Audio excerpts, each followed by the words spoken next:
What's going on, guys? ChillisFM here, and today we got brand new Pokemon in the world of Pokemon Go, and the one that I was most excited to build was, of course, Incineroar. This thing looks so cool when you are battling with it, and it's a lot of fun to use. I mean, it gets 2 charge moves pretty quickly since it does have Snarl as a fast move, and then it has the very hard-hitting Fire Blast for nukes, and also Dark Pulse, or you can run Flame Charge as your second charge move as well, though I don't really think Flame Charge is the optimal way to run it, just because of if you're running Snarl, you don't have a lot of fast move pressure. You're ramping up your fast move pressure, but it's still not doing a lot. So anyway, I'm going to stop talking. We're going to go ahead and jump right into some battles. Leave a like, leave a comment. Let's get it going. All right. So Pidgeot into Galarian Stunfisk. They are out here flexing on me with the shiny Galarian Stunfisk, but definitely not a great look for Pidgeot. So we're going to be swapping on to Walrein. They answer with a Alolan Ninetales, and this is a losing matchup for Walrein, but we're going to go ahead and bait here to try to grab a shield. We get the shield, and now we can go for the Earthquake. This is not going to be anything too big coming from them. It's just going to be a Weather Ball. Double resisted, does basically nothing. I don't know if they need that to be able to turn me down. I think they could have just hold on to that energy, but hey, let's see how this plays out. I'm going for the EQ. It connects, puts them into the yellow, and we even make it to another Icicle Spear. Now, I don't know if this is enough to KO, but maybe we grab the second shield. No, we do not. They knew that they would survive. It's a great call by my opponent, but it does put them low enough that one gust will KO, and they're not at the next Weather Ball, so that is beautiful. My Pidgeot does not have to take any damage. Now we can align Incineroar with the Galarian Stunfisk, but they insta swap into Trevenant, which is just perfect for me. I'm going to go ahead and go for the Dark Pulse before they get to the Shadow Ball. I want to be able to save my shields. Shadow Ball would be resisted, but you're going to see Incineroar is pretty glassy, so I didn't really want to have to deal with it with the mud shots coming through from this Stunfisk as well. So we just went ahead and took it out. Now, I know y'all want to see this Fire Blast land, but first we got to get the shield off this Galarian Stunfisk. We're going for the bait. We get the shield. Can we outpace to this Fire Blast? Yes, we can. Now, how much will this do from an Incineroar? Let's find out. It's gonna one-shot. Get out of here, Stunfisk. Oh my goodness. You love to see it. Alright, jumping into the second battle up against a Walrein Elite Shadow Walrein. So definitely not something my Pidgeot wants to see. Pidgeot was not finding a lot of good leads when I was playing these battles. I did play this team a little bit more once Season 11 started, so those rank 1, rank 2 battles, and I did find a lot of good leads there. But when I was playing these in Season 10, which is what you're going to be seeing here, so you know that these are competitive battles, I was not catching the good leads. So we still get hard counter with the Deoxys swap in. They're going to be throwing the Thunderbolt right here. Will be enough to take out the Walrein, and I have to come back in with Pidgeot. Pidgeot's not really the best answer here because the Thunderbolt's still going to be hitting for super effective and a lot of damage at that. But with them having a Shadow Walrein, I really can't shield it. So it is going to put me into the red, but I am able to almost farm down. Probably should have just gone for the farm down. That way I at least had a charge move ready on my Pidgeot, but I did swap out into the beast himself. They're going to be coming out with Talonflame here. Incineroar going for the Dark Pulse. This will be doing a lot of neutral damage, puts them into the yellow, but the awkward thing with this Incineroar is, again, you're running Snarl, so it's hard to Snarl anything down. So we're going to be trying to get a little bit of fast move pressure there, but it's just not going to happen. I have to go for this next Dark Pulse. They still have shields, so there's the first shield off of them, and they are going to be throwing another Flame Charge here, but I am low enough HP that I do have to respect the damage. So I'm going to be over farming here, and they're going to be coming back in with the Walrein. I have the Fire Blast ready, but I'm like, you know, I gotta bait first. I gotta get this shield off of them. Let's see the shield, and they call it, and that's going to be a GG's. I mean, they were at the move anyways. Yeah, but if I would have Fire Blasted them, it would have one-shot, right? Like, why would they call that? I don't know. I should have just gone for it. That was my win con, but GG's. Good call by my opponent, I guess. All right, into the next one. Pidgeot up against a Shadow Nidoqueen lead. So again, not the best lead, but we can stay in here and get some energy before we swap out. We're going to go ahead and let them throw the Poison Fang here. Of course, it will be dropping my defense, and I'm not going to want to stay in after that, so I'm going to be swapping out into Walrein. But what we just did there was really we put them low enough that a Dark Pulse from Incineroar can KO in the end game. So they're going to be coming out now with a Shadow Victory Bell, which is really not the best answer for Walrein because Walrein is nice and bulky, able to get to the second Icicle Sphere. It will be threatening the second shield, and now I can come back in with my Pidgeot and just commit to the farm down. I will have to shield once just in case they do have Sludge Bomb, because I don't want my Incineroar to be in the back and just be getting debuffed by that Nidoqueen and me not be able to clear the debuff. So I do shield up once. I have the Brave Bird ready to go. They're going to be coming in with a Noctowl, and I'm going to be going straight for the Brave Bird. Now Noctowl, pretty bulky, but this is going to hit hard. Boom, puts them into the yellow. We're coming in with Incineroar. They're coming in with Nidoqueen. And I think I have to go ahead and no-shield this one. Yeah, I think I no-shield, yeah.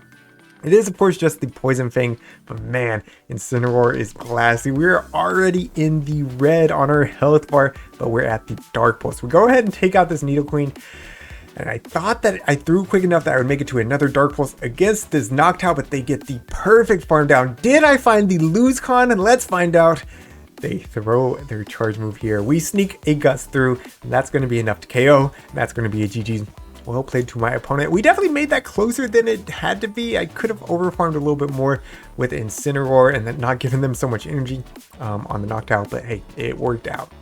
Alright, here's a good lead with the Toxicroak. They're going to be swapping out into Umbreon. I'm going to go ahead and stay in here just to get off this Feather Dance. I want to go ahead and drop this Umbreon's attack even more. I know, already doesn't have a high attack, but we're going to be dropping it even more, and then we can come in with Incineroar. Now, all they can be throwing at us is going to be the last resorts.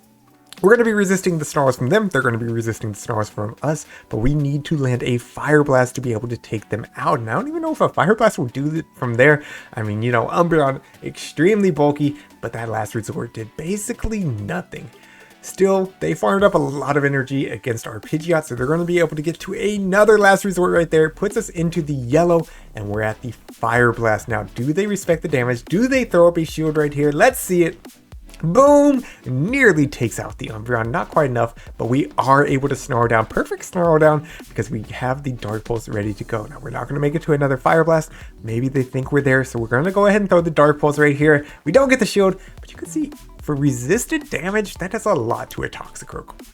In the back, they have a Galarian Stunfisk, and you might have noticed this team doesn't have great answers for Galarian Stunfisk, but with 2 shields, Walrein can handle this no problem. So we're going to be building up to the Earthquake, going for the Icicle Spear. I think we can win this just going straight Icicle Spear, but I don't know. I like to bait anyways, because if I can get both shields off and then I can go Earthquake, then hey, that's just even easier. So I'm building up again. Unfortunately, they do get to the next Rock Slide before we are at the EQ to bait. So we do have to throw up a shield at that point, and then they beat. There was some desync there, right? So Walrein should be winning CMP here.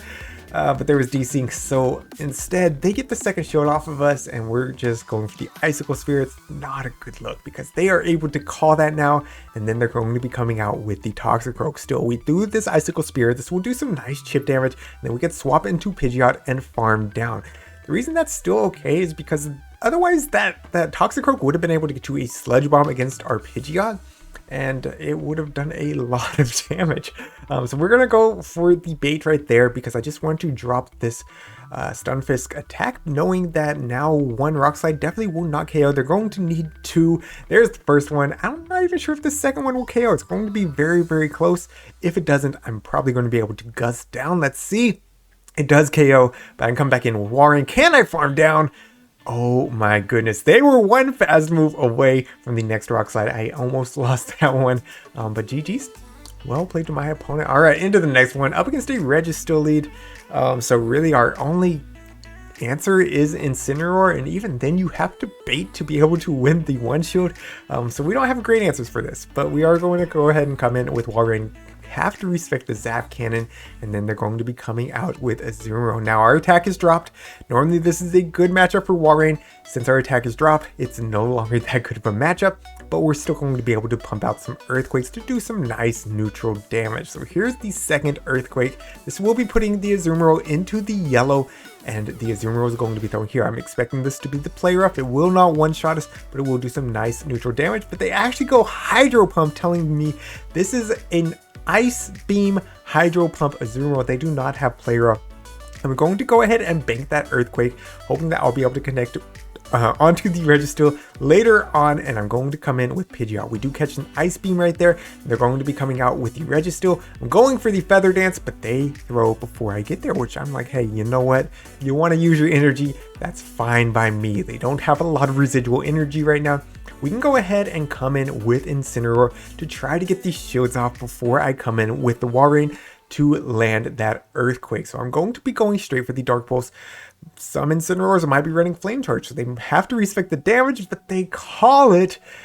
And that's not great for me, because now I do have to give up my second shield. I am down 2 shields, and we don't even know what's in the back. So we're going to be over farming here, going for the next Dark Pulse, seeing if I grab a shield at this point. If I do, I can swap out into Walrein and start just throwing Icicle Spears, but they actually let that go as well. They come back in with a Azumarill. I know I'm not going to be able to farm down, so I come in with Walrein, going for the Icicle Spear. Maybe it will take out. No, not enough to take out. Azumarill leaves with energy, and they come in with a Superior. So now I need to take out this Superior and have energy to threaten that Azumarill. Because if that Azumarill farms us down, lands a Hydro Pump on our Incineroar, then it's just over. Still, we make it to a third Icicle Spear here. This will be threatening the second shield off my opponent. Yes, it does. Are they able to farm down? Yeah, they're going to be able to farm down. We get some lag there, but we know we cannot tank 2 Frenzy Plants, so this is just a bad situation for Incineroar. We are going to have to go for the Dark Pulse to take out this Superior, and we have to just hope that we can somehow snarl down that Azumarill before they get to the Hydro Pump, or even the Ice Beam. Ice Beam will be enough to KO at this point, and they're already there. So that's going to be a GG's. Well played. I love Incineroar though. It's just like, I don't care. All right, moving into the next one, we do have a positive lead with the Surfetch. They're going to be swapping out into a Ninetales, and really I should have swapped immediately into our Incineroar, but this Ninetales caught me off guard. I was like, man, I love Ninetales. Like, it's beautiful to see. It's beautiful. But yeah, Incineroar does completely wall Ninetales, so just insta swap. They call the bait there anyways. So now I'm going to come in, and I'm going to just commit to the farm down with Incineroar. I don't really care what they hit me with here. It is going to be the Overheat, so respect to this trainer for running Overheat. That is 100% the best move to be running on your Ninetales. And then they're going to be coming back out with the Surfetch, but we have the Fire Blast loaded. Do they know about it? No, it completely one-shots the Surfetch, and they're going to be coming out with a Talonflame in the bag. We can go for the Dark Pulse right here, and it's going to be grabbing a shield from the Talonflame. So that is great.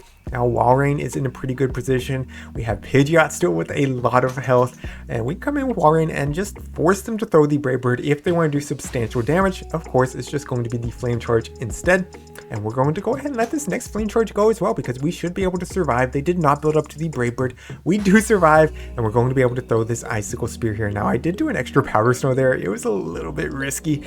I wouldn't advise doing that, but luckily my Walrein IVs were good enough to survive. We can come in now with Pidgeot and go straight for the Brave Bird. I don't know why they're throwing this Flame Charge here. I'm obviously going to shield. I have my own Brave Bird. They go for the Brave Bird. I guess they were just trying to have some fun with it. I mean, it was the last day of Season 10, so you might as well have fun in your battles.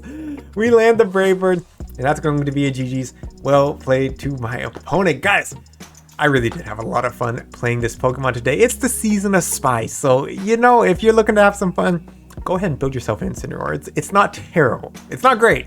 It's not great. It is pretty classy. And sometimes Snarl just doesn't get to move as quickly as you want it to. But for the most part, I had fun with it. You know, it wasn't like you can't win with this Pokemon. Toucannon. I tried out Toucannon. It was horrible. Anyways, hey, I'm gonna end the video. I'm just rambling at this point. If you enjoyed it, make sure you leave a like, leave a comment down below. It does help me out quite a bit. And until next time, this is ChillisFM reminding you to always keep pushing forward.